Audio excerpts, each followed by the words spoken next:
Hi കൂട്ടുകാരെ, എല്ലാവർക്കും മാഷൻ ടീച്ചറിന്റെ മറ്റൊരു പുതിയ വീഡിയോയിലോട്ട് ഒരിക്കൽ കൂടി സ്വാഗതം. അപ്പൊ നമ്മൾ പരീക്ഷയ്ക്കുള്ള തയ്യാറെടുപ്പുകളൊക്കെ തുടങ്ങി കഴിഞ്ഞു അല്ലേ? എല്ലാ കൂട്ടുകാരും വീഡിയോസ് ഒക്കെ കാണാനായിട്ട് തുടങ്ങിയിട്ടുണ്ടല്ലോ. നമ്മൾ മുൻ വർഷങ്ങളിലെ ക്വസ്റ്റ്യൻ പേപ്പേഴ്സിന്റെ വീഡിയോസ് ഒക്കെ ചാനലിൽ ഇട്ടിട്ടുണ്ട് കേട്ടോ. മക്കൾ എന്ത് ചെയ്യുക, നിർബന്ധമായിട്ടും ആ ക്വസ്റ്റ്യൻസ് ഒക്കെ വർക്ക്ഔട്ട് ചെയ്ത് നോക്കണം. നമുക്ക് അതേ പാറ്റേണിൽ അല്ലെങ്കിൽ സെയിം ക്വസ്റ്റ്യൻസ് തന്നെയാണ് വീണ്ടും റിപ്പീറ്റ് ചെയ്ത് ചോദിക്കാറുള്ളത് കേട്ടോ. അപ്പൊ നിർബന്ധമായിട്ടും നിങ്ങൾ എന്ത് ചെയ്യുക, ഒരു 1-2 വർഷത്തെ ക്വസ്റ്റ്യൻ പേപ്പർ എങ്കിലും മക്കൾ നിർബന്ധമായിട്ടും വർക്ക്ഔട്ട് ചെയ്ത് നോക്കണം കേട്ടോ.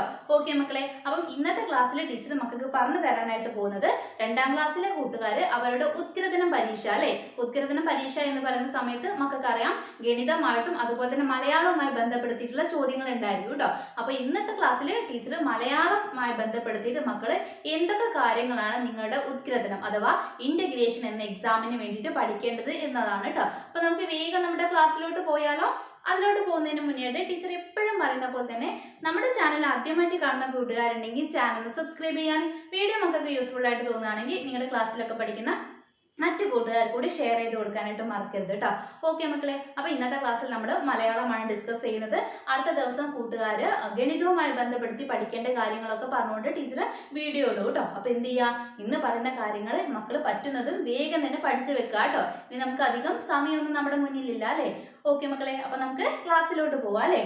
ഓക്കെ, അപ്പൊ കൂട്ടുകാർക്ക് മലയാളവുമായി ബന്ധപ്പെടുത്തിയിട്ട് എപ്പോഴും ചോദിച്ചു കാണുന്ന ഒരു ക്വസ്റ്റ്യൻ ആണ് നിറം നൽകാനായിട്ടുള്ള ഒരു ക്വസ്റ്റ്യൻ ഉണ്ടായിരിക്കും കേട്ടോ. അത് നമുക്ക് എല്ലാവർക്കും ഇഷ്ടമുള്ളൊരു ക്വസ്റ്റ്യൻ ആണ് അല്ലേ. അതിൽ പേടിക്കേണ്ട കാര്യമൊന്നുമില്ല. നിങ്ങളുടെ ക്വസ്റ്റ്യൻ പേപ്പറിൽ എന്ത് തരും, ഒരു ചിത്രം തന്നിട്ടുണ്ടായിരിക്കും. എന്നിട്ട് അതിന് അനുയോജ്യമായിട്ടുള്ള രീതിയിൽ നിറം നൽകാനായിരിക്കും പറയേണ്ടായിരിക്കും കേട്ടോ. ചിലപ്പോൾ അത് നിങ്ങളുടെ പാഠഭാഗങ്ങളുമായിട്ട് ബന്ധപ്പെടുത്തിയിട്ടുള്ള ചിത്രങ്ങളായിരിക്കും. നമ്മുടെ ഒരു പ്രാവശ്യം തന്നിട്ടുണ്ടായിരുന്നു, നമ്മുടെ ആനപ്പുറത്ത് അണ്ണാൻ കുഞ്ഞ് കയറി ഇരുന്നിട്ട് സവാരി നടത്തുന്ന ഒരു പിക്ചർ തന്നിട്ടുണ്ടായിരുന്നു. എന്നിട്ട് ആ ഒരു പിക്ചറിന് നിറം നൽകാനായിരുന്നു പറഞ്ഞിട്ടുണ്ടായിരുന്നത് കേട്ടോ. അപ്പം ആനയുടെ നിറം എന്താണെന്നും മണ്ണാൻകുഞ്ഞിന്റെ നിറം എന്താണെന്നും ചിത്രത്തിലുള്ള മരങ്ങളുടെയും ചെടികളുടെയും ഒക്കെ നിറം എന്താണെന്നൊക്കെ മക്കൾക്ക് അറിയാലോ. അപ്പൊ അതിനനുസരിച്ചിട്ട് എന്ത് ചെയ്യാം, മക്കൾ നിറം നൽകാനായിട്ട് നോക്കുക കേട്ടോ. ഓക്കെ മക്കളെ, പിന്നെ നിങ്ങൾക്ക് വരാവുന്ന മറ്റൊരു ക്വസ്റ്റ്യൻ എന്ന് പറയുന്നത് ഇലകളുമായിട്ട് ബന്ധപ്പെടുത്തിയിട്ടുള്ള ക്വസ്റ്റ്യൻസ് ആണ് കേട്ടോ. നമ്മൾ ഇലകളെ കുറിച്ച് ഒരുപാട് കാര്യങ്ങൾ പഠിച്ചിട്ടില്ലേ, വിവിധ തരം ഇലകൾ നമ്മൾ പഠിച്ചിട്ടുണ്ട് അല്ലേ. അപ്പൊ അതുമായിട്ട് ബന്ധപ്പെടുത്തിയിട്ട് നമുക്ക് എന്ത് വരാം, ചോദ്യങ്ങൾ വരാനുള്ള സാധ്യതയുണ്ട്. അത് നമുക്ക് എപ്പോഴും വരുന്ന ക്വസ്റ്റ്യൻ ആണ് കേട്ടോ, ഇലകളുമായിട്ട് ബന്ധപ്പെടുത്തിയിട്ട്. അപ്പൊ നമുക്ക് ഇലകൾക്ക് ഒരേ ഉപയോഗമാണോ എല്ലാ ഇലകളെ കൊണ്ടും ഉള്ളത്? ആണോ?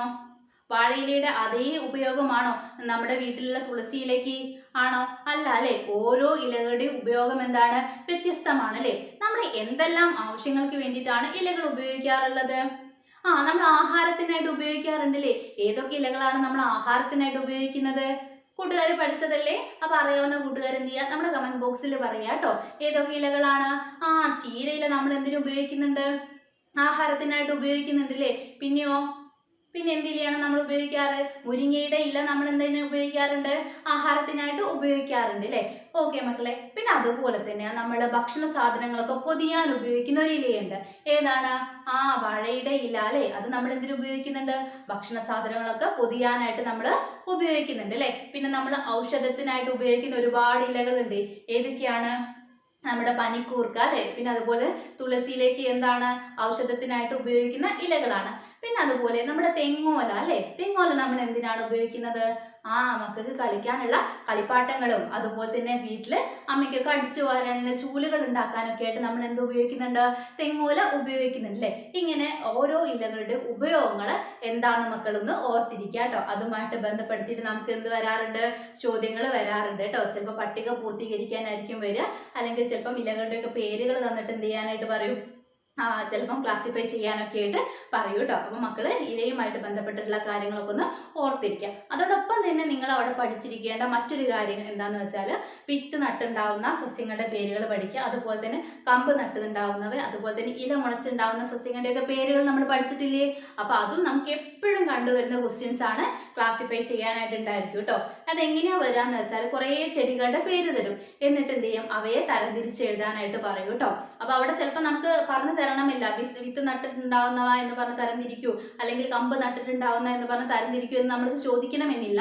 ഈ സസ്യങ്ങളുടെ പേരുകളൊക്കെ തന്നിട്ട് എന്ത് ചെയ്യാനായിട്ട് പറയും, അവയെ തരംതിരിച്ച് എഴുതൂ എന്ന് പറഞ്ഞിട്ട് ഒരു ടേബിളും നമുക്ക് അങ്ങോട്ട് തരും. അപ്പൊ മക്കൾ എന്ത് ചെയ്യാം, ആ കാര്യം ഒന്ന് ഓർത്തിരിക്കുക. ഏതൊക്കെ ചെടികളാണ് വിത്ത് നട്ടുണ്ടാവുന്നത്, ഏതൊക്കെയാണ് കമ്പ് നട്ടിട്ടുണ്ടാവുന്നത്, അതുപോലെ ഇതൊക്കെയാണ് ഇല മുളച്ചുണ്ടാവുന്ന സസ്യങ്ങൾ എന്നുള്ള കാര്യം ഒന്ന് ഓർത്തിരിക്കുക. പിന്നെ അവിടെ തന്നെ നമുക്ക് മറ്റൊരു കാര്യം കൂടി ചോദിക്കാറുണ്ട്. വെള്ള നിറത്തിൽ കാണപ്പെടുന്ന ഏതെങ്കിലും പൂവിന്റെ പേര് എഴുതാനൊക്കെ നമുക്ക് പറയാറുണ്ട് കേട്ടോ. അപ്പൊ അതൊക്കെ മക്കൾക്ക് അറിയാലോ. മുല്ലയുടെ നിറം എന്താണ്? വെള്ളയാണ് അല്ലേ. അപ്പൊ അതൊന്ന് മക്കൾ ഓർത്തിരിക്കുക കേട്ടോ. നമുക്ക് ചോദിച്ച് കാണാറുള്ള ക്വസ്റ്റ്യൻ ആണ്. പിന്നെ അതുപോലെ ഇലമുളച്ചി ഉണ്ടാവുന്ന ഒരു സസ്യത്തിന്റെ പേര് എഴുതാനായിട്ട് പറയാറുണ്ട്. അപ്പം ആ കാര്യം ഒന്ന് ഓർത്തിരിക്കുക കേട്ടോ. ഓക്കെ മക്കളെ, പിന്നെ നമുക്ക് എപ്പോഴും കാണുന്ന ഒരു ക്വസ്റ്റ്യൻ ആണ് വീട് പണിയുമായി ബന്ധപ്പെട്ടിട്ടുള്ള തൊഴിലുകൾ ഏതാന്ന് കണ്ടെത്തിയിട്ട് എഴുതാനായിട്ട് കേട്ടോ. അത് നമുക്ക് എങ്ങനെയാ ക്വസ്റ്റ്യൻ എപ്പോഴും വരുന്ന കാണാന്ന് വെച്ചാൽ ഇങ്ങനെ സെന്ററിലായിട്ട് എന്ത് തരും? ഒരു വീടിന്റെ പിക്ചർ തരും കേട്ടോ.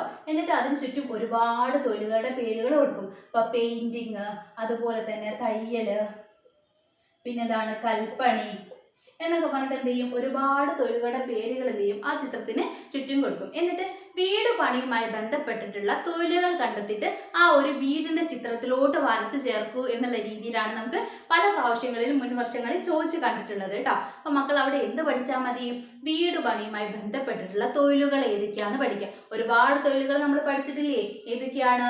പെയിന്റിങ് അല്ലേ, പിന്നെ എന്തൊക്കെയാണ് നമ്മൾ പഠിച്ചിട്ടുള്ളത്?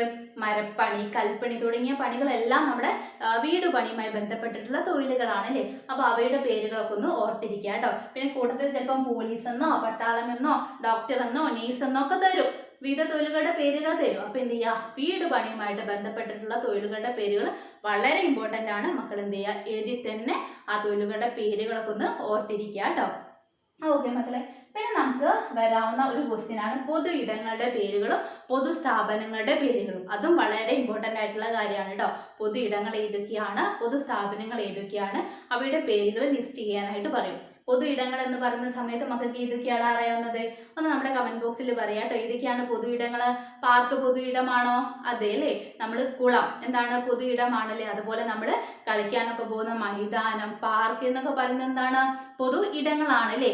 അതുപോലെ തന്നെ ഉണ്ട് എന്ത്? പൊതുസ്ഥാപനങ്ങൾ. ഏതൊക്കെയാടാ പൊതുസ്ഥാപനങ്ങൾ എന്ന് പറയുന്നത്? നമ്മൾ പഠിക്കുന്ന സ്കൂൾ എന്താണ്? ഒരു പൊതുസ്ഥാപനമാണ് അല്ലേ. അതുപോലെ തന്നെ പോലീസ് സ്റ്റേഷൻ, പോസ്റ്റ് ഓഫീസ് തുടങ്ങിയ കാര്യങ്ങളൊക്കെ എന്താണ്? വായനശാല അല്ലെ. ഇതൊക്കെ എന്താണ്? പൊതുസ്ഥാപനങ്ങളിൽ പെടുന്നതാണ്. അപ്പൊ മക്കൾ പൊതു ഇടങ്ങളുടെ പേരും പൊതുസ്ഥാപനങ്ങളുടെ പേരുകളും പഠിച്ചിരിക്കുക കേട്ടോ. അത് നമുക്ക് എപ്പോഴും കണ്ടുവരുന്ന ചോദ്യങ്ങളാണ്. പൊതുസ്ഥാപനങ്ങളുടെയും പൊതു ഇടങ്ങളുടെയും പേരുകൾ കേട്ടോ. പിന്നെ അതുപോലെ തന്നെ ആ ഒരു ഭാഗത്ത് നിന്ന് ചിലപ്പോൾ മക്കൾക്ക് ഒരു പോസ്റ്റർ തയ്യാറാക്കാനുള്ള ഒരു ചോദ്യം വരാനുള്ള സാധ്യതയുണ്ട് കേട്ടോ. അതായത് ഏതെങ്കിലും ഒരു പൊതു ഇടത്ത് വെക്കാവുന്ന ഒരു പോസ്റ്ററൊക്കെ തയ്യാറാക്കാനായിട്ട്. ചിലപ്പോൾ മാലിന്യങ്ങൾ വലിച്ചെറിയരുത്, അല്ലെങ്കിൽ ഇവിടെ വൃത്തിയായിട്ട് സൂക്ഷിക്കുക, അങ്ങനെ എന്തെങ്കിലുമൊക്കെ ആയിട്ടായിരിക്കും ആ പോസ്റ്റർ വരിക. അപ്പൊ പോസ്റ്റർ എന്ന് പറയുന്ന ഒരു ക്വസ്റ്റ്യൻ വരികയാണെങ്കിൽ മക്കൾ ആദ്യം എന്ത് ശ്രദ്ധിക്കണം മക്കളെ? നല്ല ഭംഗിയാക്കിയിട്ട് വേണം എഴുതാനായിട്ട് അല്ലേ. ഒരു പെട്ടിയുടെ അകത്തൊക്കെ ആക്കിയിട്ട് എന്ത് ചെയ്യുക? അത്യാവശ്യം വലുപ്പത്തിൽ തന്നെ അതിലുള്ള കാര്യങ്ങൾ, വാക്യങ്ങളൊക്കെ അത്യാവശ്യം വലുപ്പത്തിൽ എഴുതിയിട്ട് നിറം നൽകാനും അതിന് യോജിച്ച രീതിയിലുള്ള ചിത്രങ്ങൾ വരച്ചു ചേർക്കാനൊക്കെ എന്ത് ചെയ്യാം? മക്കൾ ശ്രദ്ധിക്കുക കേട്ടോ. ചിത്രങ്ങളൊക്കെ വരച്ചു ചേർത്ത് നല്ല ഭംഗിയാക്കി എഴുതുമ്പോൾ തന്നെ കൂട്ടുകാർക്ക് കൂടുതൽ മാർക്ക് കിട്ടാനുള്ള സാധ്യതയുണ്ട് കേട്ടോ. അപ്പൊ പോസ്റ്റർ കൂടി ഒന്ന് മക്കൾ എന്ത് ചെയ്യുക? അവിടെ നോക്കിയിട്ട് പോവാ കേട്ടോ. പോസ്റ്റർ. ഓക്കെ മക്കളെ, പിന്നെ മക്കൾക്ക് വരാവുന്ന മറ്റൊരു കാര്യമാണ് ശുചീകരണ ഉപകരണങ്ങളെ കുറിച്ച് നമുക്ക് ചോദ്യങ്ങൾ വരാറുണ്ട്. അത് മുന്നേ നമുക്ക് എങ്ങനെയാ വന്നതെന്ന് വെച്ചാൽ നമ്മുടെ വീട്ടിലുള്ള ഒരുപാട് ഉപകരണങ്ങളുടെ ചിത്രങ്ങൾ തന്നു. ഇപ്പൊ മിക്സി, ചൂല്, അതുപോലെ തന്നെ നമ്മുടെ അടിച്ചുവാരി, അതുപോലെ നമ്മുടെ മോപ്പ്, പിന്നെ ബ്രഷില്ലേ, നമ്മുടെ ടോയ്ലറ്റ് ഒക്കെ കഴുകാനൊക്കെ ഉപയോഗിക്കുന്ന ബ്രഷുകൾ. അപ്പൊ അത്തരത്തിലുള്ള ഒരുപാട് ഉപകരണങ്ങളുടെ ചിത്രങ്ങൾ തന്നു.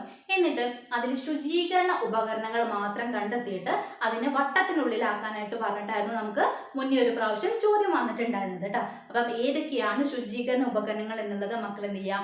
അറിഞ്ഞു വെച്ചിട്ട് പോവാ. അത് ഒട്ടുമിക്ക എല്ലാ കൂട്ടുകാർക്കും അറിയാവുന്നതാണല്ലേ. ചിത്രം കാണുമ്പോൾ തന്നെ നിങ്ങൾക്ക് അറിയായിരിക്കും. ചൂലെന്ന് പറയുന്നത് എന്താണ്?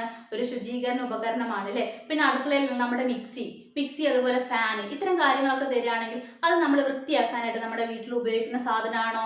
അല്ല അല്ലേ. അപ്പൊ എന്ത് ചെയ്യുക? അതൊന്ന് മക്കൾ നോക്കിയിട്ട് പോവാ കേട്ടോ. ഏതൊക്കെയാണ് നമ്മുടെ ശുചീകരണ ഉപകരണങ്ങളായിട്ട് ഉപയോഗിക്കുന്നത് എന്നുള്ള കാര്യം കേട്ടോ. പിന്നെ അതുമായിട്ട് ബന്ധപ്പെടുത്തിയിട്ട് വരാവുന്ന മറ്റു കാര്യങ്ങളാണ് നമ്മുടെ നല്ല ശുചിത്വ ശീലങ്ങൾ ഏതൊക്കെയാണ്, അല്ലെങ്കിൽ വ്യക്തി ശുചിത്വ ശീലങ്ങൾ ഏതൊക്കെയാണ്, അല്ലെങ്കിൽ നല്ല ആരോഗ്യ ശീലങ്ങൾ ഏതൊക്കെയാണ്. ഇതൊക്കെ എന്ത് ചെയ്യുക? മക്കളൊന്ന് ഓർത്ത് പോവാ കേട്ടോ. നമ്മുടെ വ്യക്തി ശുചിത്വ ശീലങ്ങൾ എന്ന് പറയുമ്പോൾ എന്തൊക്കെയാണോ? നമ്മൾ ദിവസവും കുളിക്കണോ?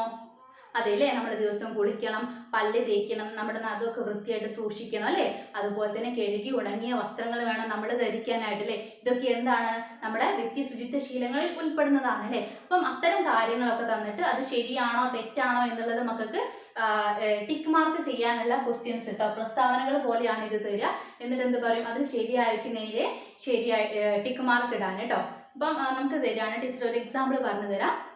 നമുക്ക് 2 പ്രസ്താവനകൾ തരികയാണ്. ഒന്ന് എന്ത് ചെയ്യുക, ദിവസവും കുളിക്കുന്നത്, ഒന്ന് ദിവസവും കുളിക്കുക. അതുപോലെ തന്നെ എന്ത് ചെയ്യുക, ദിവസം ഭക്ഷണം കഴിക്കുന്നതിന്റെ മുന്നേ കൈ കഴുകേണ്ട കാര്യമില്ല. ഇങ്ങനെ 2 കാര്യങ്ങൾ തരികയാണ്. അങ്ങനെ തരുന്ന സമയത്ത് മക്കൾ ഏതിന് ടിക്ക് ഇടണം? ഭക്ഷണം കഴിക്കുന്നതിന്റെ മുന്നേ കൈ കഴുകണ്ട എന്നുള്ളതില്ലേ, അല്ലെങ്കിൽ ആകെ ഒരു പ്രാവശ്യം മാത്രം എന്ത് ചെയ്താൽ മതി, കൈ കഴുകിയാൽ മതി എന്നുള്ളൊരു പ്രസ്താവന തരികയാണെങ്കിൽ അത് ശരിയാണോ? ഭക്ഷണം കഴിക്കുന്നതിന്റെ മുമ്പും ശേഷവും നമ്മൾ എന്ത് ചെയ്യണം? കൈകളൊക്കെ വൃത്തിയായിട്ട് കഴുകണം അല്ലേ? അപ്പൊ ആ പ്രസ്താവന എന്താണ്? തെറ്റാണ്. അപ്പൊ അതിന് തെറ്റിടുക, ശരിയായതിന് മാത്രം എന്ത് ചെയ്യുക, ശരിയിടുക കേട്ടോ. അതുപോലെ വൃത്തിയില്ലാത്ത വസ്ത്രം ധരിക്കുക എന്നുള്ള ഒരു പ്രസ്താവന തരികയാണെങ്കിൽ അത് ശരിയാണോ?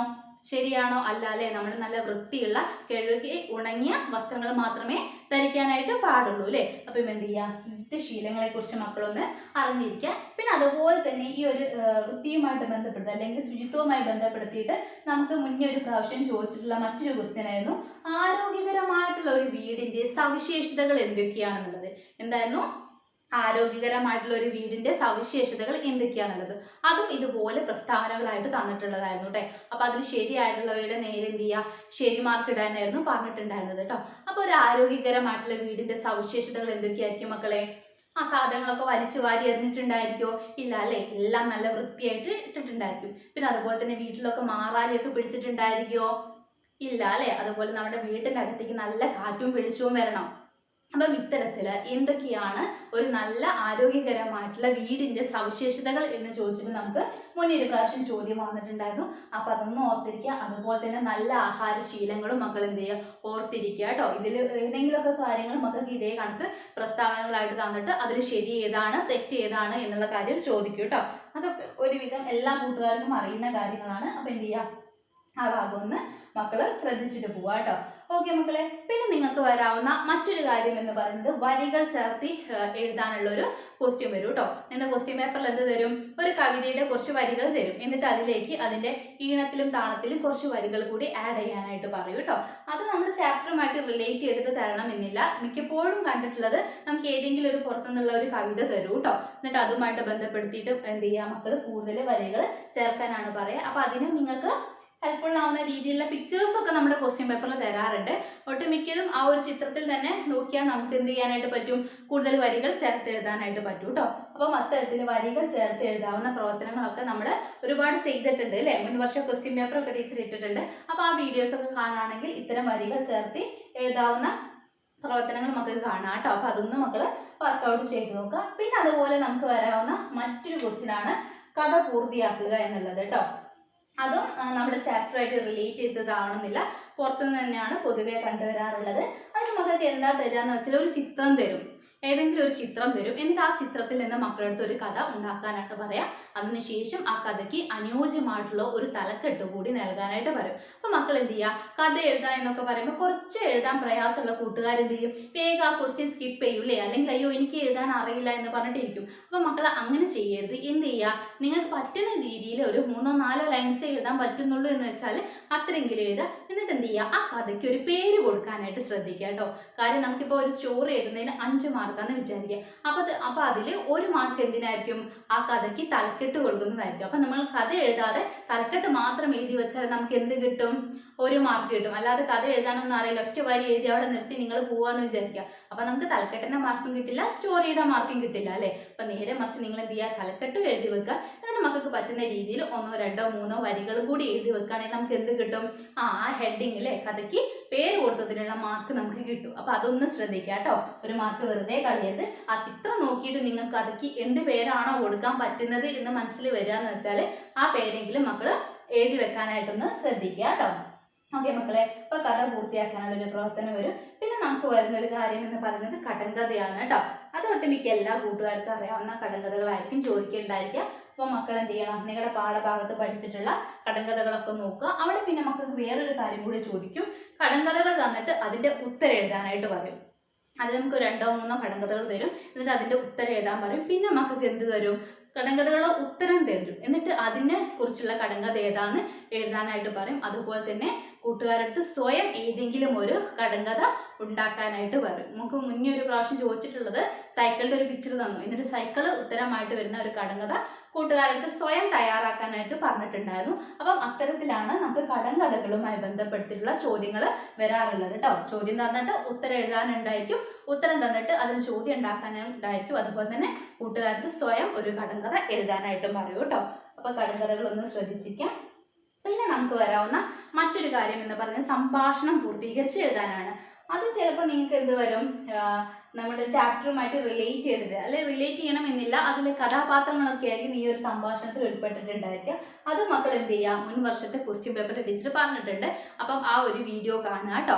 അത് കണ്ടിട്ട് എന്ത് ചെയ്യുക, ഏത് രീതിയിലാണ് സംഭാഷണം വന്നിട്ടുള്ളത്, ഏത് ചാപ്റ്ററിൽ നിന്നാണ് വന്നിട്ടുള്ളത് എന്നുള്ള കാര്യമൊക്കെ ഒന്ന് മക്കൾ ശ്രദ്ധിച്ചിരിക്കുക കേട്ടോ. അപ്പോൾ സംഭാഷണം എഴുതാനായിട്ടുണ്ടായിരിക്കും. പിന്നെ നമുക്കൊക്കെ വരാവുന്ന, അതായത് ഒരുവിധം എല്ലാ കൂട്ടുകാർക്കും മുഴുവൻ മാർക്കും നിങ്ങളുടെ ക്വസ്റ്റ്യൻ പേപ്പർ നോക്കി തന്നെ കിട്ടാവുന്ന അല്ലെങ്കിൽ വാങ്ങാവുന്ന ഒരു ക്വസ്റ്റ്യൻ ആണ് വായിക്കാം എഴുതാം എന്നുള്ള ഒരു ക്വസ്റ്റ്യന്. അവിടെ എന്താ വരുന്നത് വെച്ചാൽ മക്കൾക്ക് വായിക്കാനായിട്ട് ചെറിയൊരു സ്റ്റോറി തരും, അല്ലെങ്കിൽ ചെറിയൊരു പാരഗ്രാഫ് തരും. എന്നിട്ട് എന്ത് ചെയ്യും, അതുമായിട്ട് ബന്ധപ്പെടുത്തിയിട്ട് ഒരു 5 ക്വസ്റ്റ്യൻസ് ഉണ്ടായിരിക്കും. അതിൻ്റെ ഉത്തരം എവിടെ തന്നെ ഉണ്ടായിരിക്കും മക്കളെ, നിങ്ങൾക്ക് വായിക്കാനായിട്ട് തന്നിട്ടുള്ള ആ ഒരു സ്റ്റോറിയിൽ തന്നെ ഉണ്ടായിരിക്കില്ലേ. അപ്പം ആദ്യം മക്കൾ എന്ത് ചെയ്യണം, തന്നിട്ടുള്ള കഥ ഒരു 2 or 3 പ്രാവശ്യം നന്നായിട്ട് വായിച്ചു നോക്കുക. അതിനുശേഷം എന്ത് ചെയ്യുക, നമ്മുടെ ക്വസ്റ്റ്യനിലോട്ട് പോവുക കേട്ടോ. ചിലപ്പോൾ ആ കഥയിലെ കഥാപാത്രങ്ങൾ ആരൊക്കെയായിരിക്കും എന്നായിരിക്കും ചോദിച്ചിട്ടുണ്ടായിരിക്കും. ചിലപ്പോൾ അതിൽ ഏതെങ്കിലും ഒരു കഥാപാത്രത്തിന് എന്തെങ്കിലും ഒന്ന് സംഭവിച്ചിട്ടുണ്ടായിരിക്കും. അപ്പോൾ അവൻ എന്താണ് പറ്റിയത്, അല്ലെങ്കിൽ അവൻ്റെ പേരെന്താണ്, ഇത്തരത്തിലുള്ള കുഞ്ഞു കുഞ്ഞു ചോദ്യങ്ങൾ മാത്രമേ നമുക്ക് എന്ത് വരുള്ളൂ, ഇങ്ങനെ ഒരു സ്റ്റോറി തന്നിട്ട് ഉത്തരം എഴുതാനായിട്ട് വരുന്ന ഭാഗത്തു നിന്ന് ചോദിക്കുള്ളൂ കേട്ടോ. അപ്പൊ അതിന് നമുക്ക് 5 മാർക്കിന്റെ ക്വസ്റ്റ്യൻ ആണ് ഉണ്ടാവുക. അപ്പൊ അതിൽ 5 മാർക്ക് നമുക്ക് എന്ത് ചെയ്യാനായിട്ട് പറ്റും, ആ ഒരു സ്റ്റോറിയിൽ തന്നെ ഉണ്ടായിരിക്കും, അതിൽ നിന്ന് നമുക്ക് എടുത്തെഴുതാനായിട്ട് പറ്റും കേട്ടോ. അപ്പൊ വളരെ ഈസി ആയിട്ടുള്ള, ഒരുവിധം എല്ലാ കൂട്ടുകാർക്കും മുഴുവൻ മാർക്ക് മേടിക്കാനായിട്ട് പറ്റുന്ന ഒരു ക്വസ്റ്റ്യൻ ആണ് വായിക്കാം എഴുതാം എന്നുള്ളത് കേട്ടോ. അപ്പൊ ഇതിന്റെ ഒരു മോഡൽ വേണമെങ്കിലും ടീച്ചർ നമ്മുടെ ചാനലിൽ മുൻ വർഷത്തെ ക്വസ്റ്റ്യൻ പേപ്പറിൽ ഇട്ടിട്ടുണ്ട്.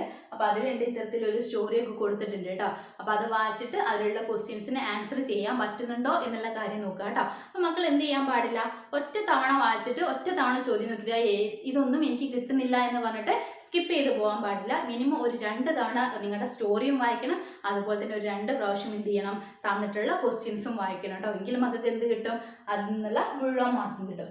ഓക്കെ മക്കളെ, അപ്പം ഇത്രയും കാര്യങ്ങളൊക്കെയാണ് പ്രധാനമായിട്ട് നിങ്ങൾ മലയാളവുമായി ബന്ധപ്പെടുത്തിയിട്ട് നിങ്ങളുടെ ഇന്റഗ്രേഷൻ അഥവാ ഉദ്ഗ്രഥനം പരീക്ഷയ്ക്ക് പഠിക്കേണ്ട കാര്യങ്ങൾ കേട്ടോ. ഇതേപോലെ തന്നെ ഈ നിങ്ങളുടെ എക്സാം സ്റ്റാർട്ട് ചെയ്യുന്നില്ലേ, അതായത് ഉദ്ഗ്രഥനം 1ാം ദിവസം പരീക്ഷയില്ലേ, ഇന്റഗ്രേഷൻ ഡേ 1 എക്സാം. അപ്പം അതിൻ്റെ തലേ ദിവസം മക്കൾക്ക് കുറച്ചും കൂടി ഇമ്പോർട്ടൻ്റ് ആയിട്ടുള്ള കാര്യങ്ങൾ എന്തൊക്കെയാണെന്നുള്ളത് മക്കൾക്ക് എന്ത് ചെയ്യാം, ടീച്ചർ വീഡിയോ ഇടാം. അപ്പം എന്ത് ചെയ്യുക, എക്സാമിൻ്റെ തലേ ദിവസം അതുകൂടി നിർബന്ധമായിട്ട് കണ്ടിട്ട് നല്ല രീതിയിൽ തന്നെ എക്സാം എഴുതുക കേട്ടോ. അപ്പോൾ ഇന്നത്തെ വീഡിയോ മക്കൾക്ക് യൂസ്ഫുൾ ആയിട്ടുണ്ടോ ഉണ്ടെങ്കിൽ ആ കാര്യം കൂടി നമ്മുടെ കമന്റ് ബോക്സിൽ പറയാം. അതോടൊപ്പം തന്നെ നിങ്ങളുടെ ക്ലാസ്സിൽ പഠിക്കുന്ന മറ്റു കൂട്ടുകാർ കൂടി വീഡിയോ ഷെയർ ചെയ്ത് കൊടുക്കുക കേട്ടോ. പിന്നെ ടീച്ചർ നേരത്തെ പറഞ്ഞല്ലോ, ഇന്ന് നമ്മൾ മലയാളമാണ് ഡിസ്കസ് ചെയ്തിട്ടുള്ളത്. ഇനി നമുക്ക് മാത്സ് കൂടി ഡിസ്കസ് ചെയ്യാനായിട്ടുണ്ട് അല്ലേ. അപ്പോൾ അത് അടുത്ത ദിവസങ്ങളിൽ വീഡിയോ ആയിട്ട് ഇടാം കേട്ടോ. അപ്പോൾ എല്ലാ മക്കളും എന്ത് ചെയ്യുക, നന്നായിട്ട് തന്നെ പഠിക്കുക, എക്സാമിന് മുഴുവൻ മാർക്കും മേടിക്കുക കേട്ടോ. ഓക്കെ മക്കളെ, അപ്പോൾ മറ്റൊരു പുതിയ വീഡിയോയുമായിട്ട് നമുക്ക് വീണ്ടും കാണാം.